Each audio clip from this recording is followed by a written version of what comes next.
So in order to understand photography, I think it's really important to take a look at the history because I think it's really interesting and it also gives you some perspective on why photography developed the way that it did. Now, doing the research for this lesson, I realized it actually went back a little further than I had remembered.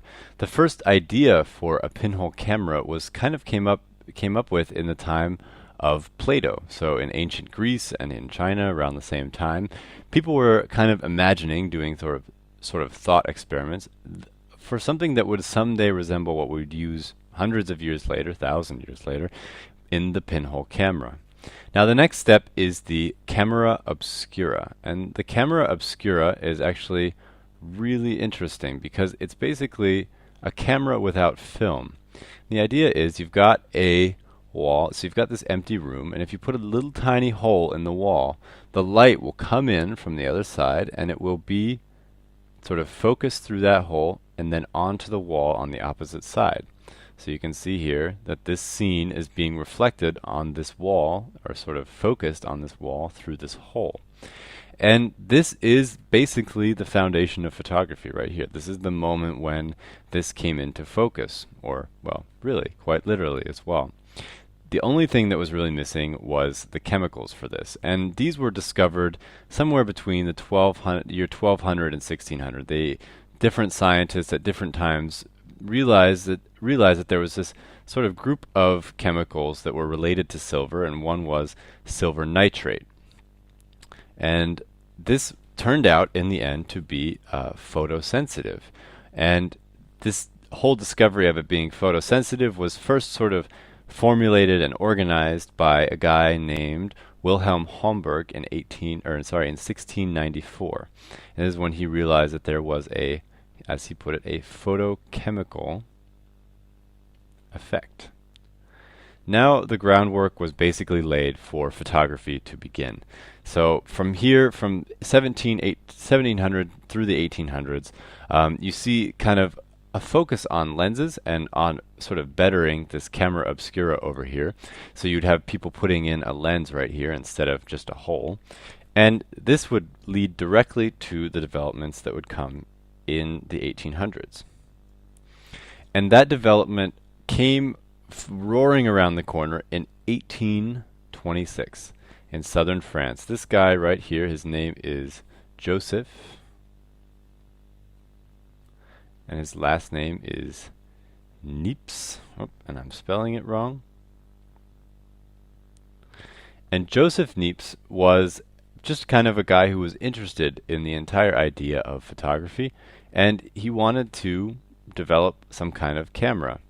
And he had taken a camera obscura and he had worked around with these light-sensitive silver nitrates, and at the same time he had been exchanging letters with this guy over here, Louis Daguerre. Well, Joseph Neeps was the first person to really come up with a photo, a permanent photo. And that's a really important distinction because a lot of people had made photos, but this was the first permanent photograph. Lots of times they would make them and then they would soon deteriorate really quickly, but this was the first one that would last, and it lasted up until now. You can see here that you've got some buildings, got maybe a field back here, and if you look really closely, you can actually see that the sun moved so far during the day that it's actually exposed the walls on both sides, so the lighting of the photo is actually a little off. Now this was done on a piece of pewter with some silver nitrate slapped on it, and it took 8 hours to make this photograph. So can you just imagine taking a photo that takes 8 hours to make? You can't move the camera a single bit, just have to leave the camera there for 8 hours. So this step now behind them, the move then became to simplify and strengthen the power of photography and to make photographs something that you could take instantaneously, so it wouldn't take 8 hours to make a photograph. So when Neeps died, Neeps, died in 1833. And he passes all of his papers on to Daguerre. There was a man named Louis-Jacques Mandé Daguerre in Paris who was experimenting with the idea of photography at the same time. And on the 7th of January 1839, it was published in the Paris press that he had created a photographic process and that the images were little miracles in and of themselves. Talbot, meanwhile, he hadn't really made an image since 1836, and he was probably sitting down to breakfast sometime about January 12th when he read the newspaper that the news had come through. Fox Talbot was now forced to go public. Barely 3 weeks after the announcement in Paris, a paper by him was read to the Royal Society. Some accounts of the art of photogenic drawing, or the process of which natural objects may be made to delineate themselves without the aid of the artist's pencil, a method which I had devised some time previously. In the grounds at Laycock, photographer Richard Synan-Jones showed me what practical steps Fox Talbot then took to improve on his process. Here, Richard is taking an image of the Abbey using a replica of the bigger camera that Fox Talbot had ordered, equipped with better lenses. No f-stops on the lens. Thanks for reminding me. There we go.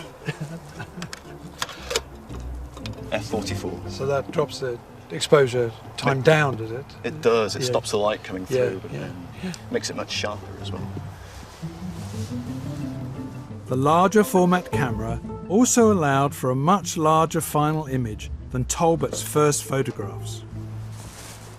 So what is this now, essentially? This is a negative? It's a piece of ordinary paper treated with light-sensitive chemicals. It's sandwiched between two sheets of glass to keep it moist. Yeah. Basically a light-sealed cassette with a kind of slide at the front there that exposes the plate to the inside of the camera.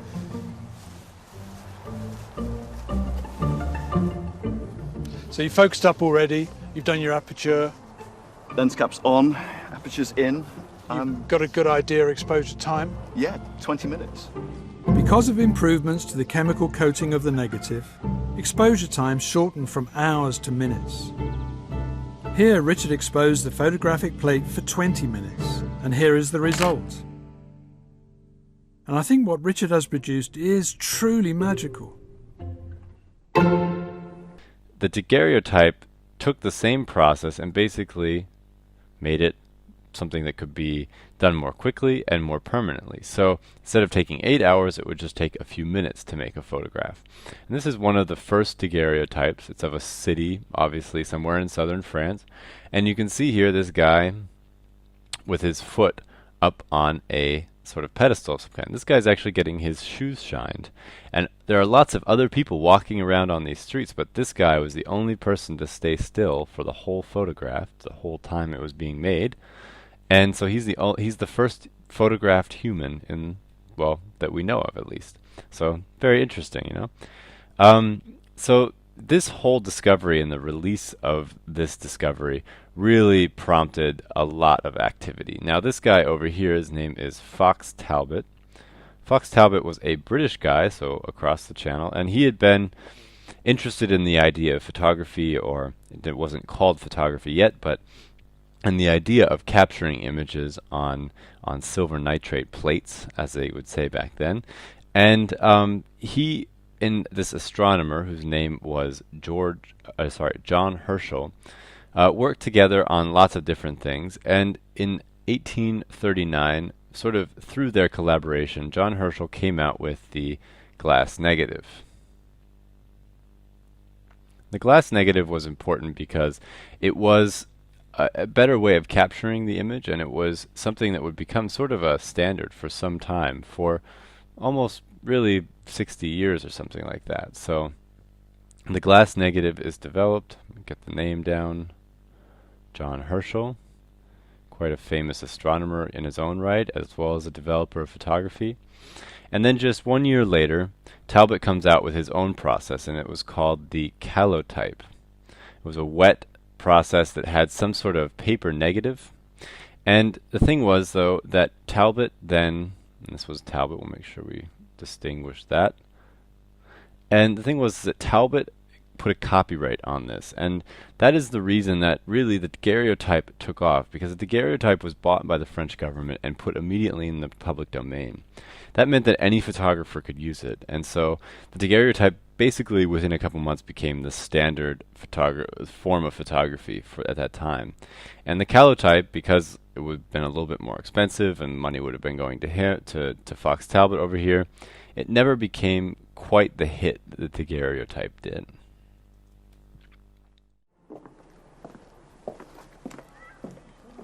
In 1841, Fox Talbot patented the whole process, calling it the Calotype, ancient Greek for beautiful picture.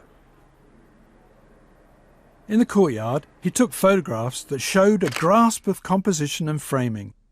For example, the ladder. And this homage to Dutch painting, the open door, with its atmospheric use of light and shadow. And now there was a word for capturing images with a camera, first used by astronomer Sir John Herschel. Herschel called it photography, Greek for light drawing. Beyond Laycock, others took up the calotype process. In Scotland, painter David Octavius Hill and chemist Robert Adamson used it to produce portraits rather than images of buildings and nature. Like these wonderful photographs of New Haven fishermen who appear so confident in front of the camera. But Fox Talbot's technique had its limitations. It was unpredictable, with the positive prints from his negatives often muddy or grainy. One artist, struggling to make a living, was disappointed by the calotype.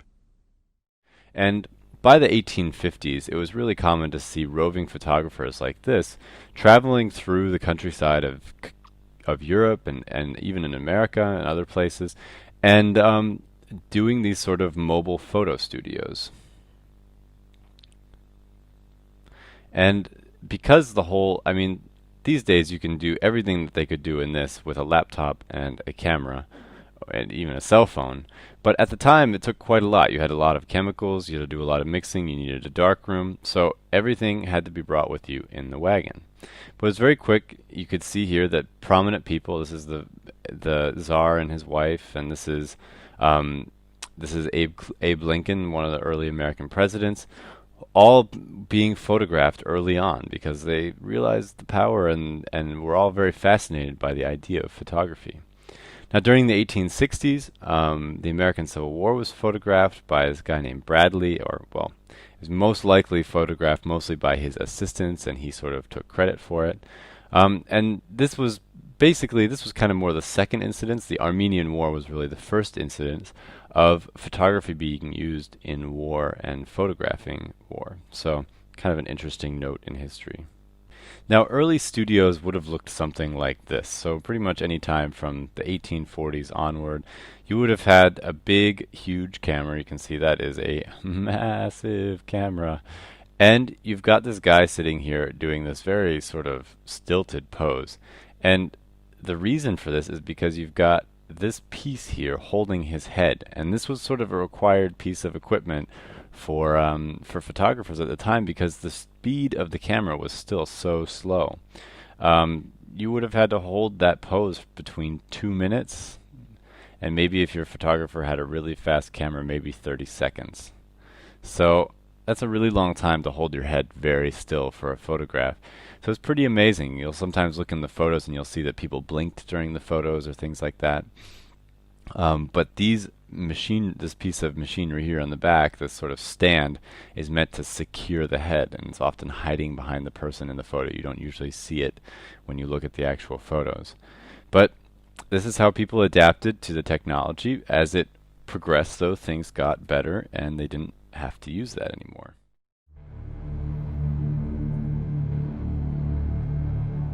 In a former Manchester cotton mill, photographer John Brewer demonstrated how Archer also used recent advances in chemistry to develop his own photographic process. Revealed in 1851, this was wet plate photography. Well, first of all, you need to cut the glass, and then it has to be immaculately clean. Instead of flimsy paper, Archer used the more solid medium of glass to make the negative plate. So you're coating this glass all over? That's right. So it literally is a wet plate? It is, and if it dries out, you wouldn't be able to develop it. You're not So able everything to has to be develop done quite quickly from now on? It does, We can't yeah. mess about. Archer introduced a newly discovered chemical solution being used in medical dressings, collodion.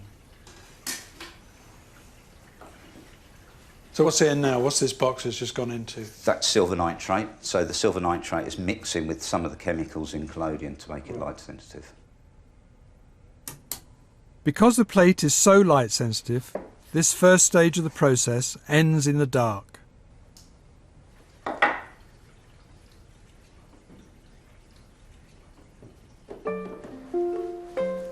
The next stage takes place on the studio floor where I have my photograph taken. The prepared wet plate is exposed to record an image of my ugly mug. Okay, so I'm just checking the focus onto the eyes. How long do you have to take my picture? Really, just a couple of minutes. Wow. So we need to work really fast. So I'm going for an exposure here of 20 seconds. So I'll shut up now and not move, right? Now you can breathe I can breathe. Oh, and you good. can blink. Oh, right. Okay, so we use a top hat as a shutter. I love your shutter covers, brilliant. Okay, 3, 2, 1. Wet plate photography greatly speeded up exposure times. Within a decade, we'd gone from 20 minutes needed by Richard at Laycock to the 20 seconds it's taken John here. Well, that's painless. The last stage, back in the dark, is where the image finally appears. We've taken the photograph, we've beetled it back to the darkroom. What is that you're pouring on That's now? developer. Right. It's that moment of nervousness and anticipation I remember from my own darkroom days. That waiting for the photographic image magically to appear.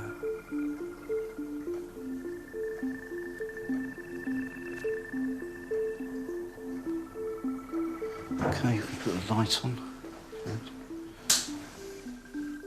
Wow, look at that. So that's how fast it is. I Wow. mean, it is Victorian Polaroid. Victorian Polaroid, great phrase.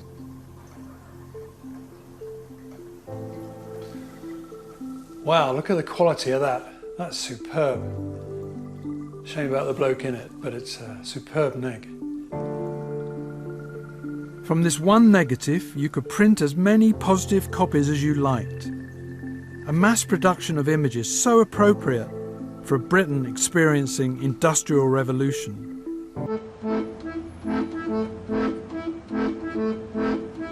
Evidence for a boom in commercial photography could be found on every high street, like here in Lewes, East Sussex, where Edward Reeves opened for business in 1855.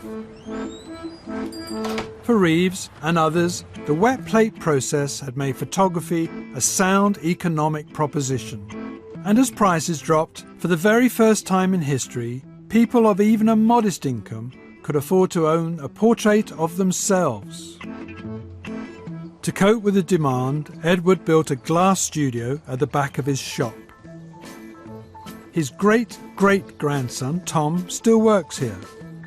With Tom, I found out what it was like to be photographed Victorian style. Of course, I was suitably dressed for the occasion. Pleased to meet you, sir. Would you care to sit for your portrait? I will, sir. Why the clamp? Well, in the very early days of photography, exposure times were probably between half a minute and a couple of minutes, which means that in order to get a sharp image, you would have to sit very, very still for that time. Is that why many men in the photographs look grumpy? Absolutely. Absolutely. I mean, apart from cultural considerations, you can't keep a muscular smile going for that sort of time. You should be able to feel the I can. clamp yeah. in the neck, just It as a feels bit of a comfortable. steadying. It feels comfortable. It shouldn't be too bad. It's a well-to-do Victorian drawing room. The biggest aspidistra in the world. I mean, all the props are also there to aid stability, so you can rest your arm on the table, which gives you a little bit more of a brace for the long exposures. The image is focused on a ground glass screen at the back, so I go under the... So you're going under there to focus on me. That's right, yeah. that's right. Under the dark cloth, I can then see you upside down on the ground glass screen. And... Photography was being assimilated into daily life with astonishing speed. Now, here is really where that step takes place, where things really got a lot faster and really changed a lot. 1870s, the dry plate comes out and becomes really popular. And instead of having wet plates of copper or things like that you had to put inside of a camera, or like a pewter plate or something like that, you would just have a dry piece of emulsion that was sort of like the film that you would be used to but on usually on like a hard plate, not on something that was soft. Now in the 1880s, Kodak really made some big steps in the technology and really kind of came out with some things that would really forever change photography. In 1884, George Eastman develops a dry gel on paper, and so basically sort of the predecessor to the film that we would be using 50 years later. In 1888, they came up with this slogan right here, which I think is just great. You press the button and we do the rest. And they used to send cameras to their customers with 100 photos in them, and then the person could run around and take photos of all they want to their heart's content, and then send them into the Kodak factory, which looked something like this, get it developed, and they would then come back as photos. 1924 was important because Leica came out with the first 35mm camera. 35mm camera really revolutionized photography in some pretty fundamental ways. And the reason is because before this, cameras were just so big and heavy, it was really hard to take them out and capture things in the way that you would experience them. And so you can see here, for example, this image from D-Day in World War II. This is sort of the style of photography that 35mm allowed for. People could bring a camera with them and shoot something running along with the action, and the camera was so light and small that you didn't have to even have a tripod, and it was fast enough that you could really take a lot of new innovative photos. After World War II, things really changed a lot, and this is where things really kind of blasted out of the gate. The first SLR came in 1949, so this is a single lens reflex, and we'll explain what that means later, but this is a very special kind of camera that really kind of has become the industry standard for professional photographers. Also, the first digital image. So this is actually a scanned image, so it's not from a digital camera, but it is first digital image right there. So from that moment on, photography really made a lot of leaps and bounds very quickly. In 1963, you get the Polaroid camera. In 1985, you got autofocus, which really changed the way cameras worked with consumers and really changed the kinds of cameras that consumers were buying. From there, you then moved into the 90s, and it was definitely the beginning of the digital age. You can see this NASA experiment up here. This was a press camera that was being experimented with. You can see it's like carrying a massive computer around. And then there were some early attempts at consumer cameras as well. And that brings us to now. That brings us to the almost now. In 2004, Kodak stopped making film cameras, so they started switching over to digital cameras like this one right here. Cameras got to be a lot bigger, took a lot of different directions. You can see here the mirrorless sort of wave of cameras that came in 2011. And the DSLRs also got very big, very expensive, and started making video.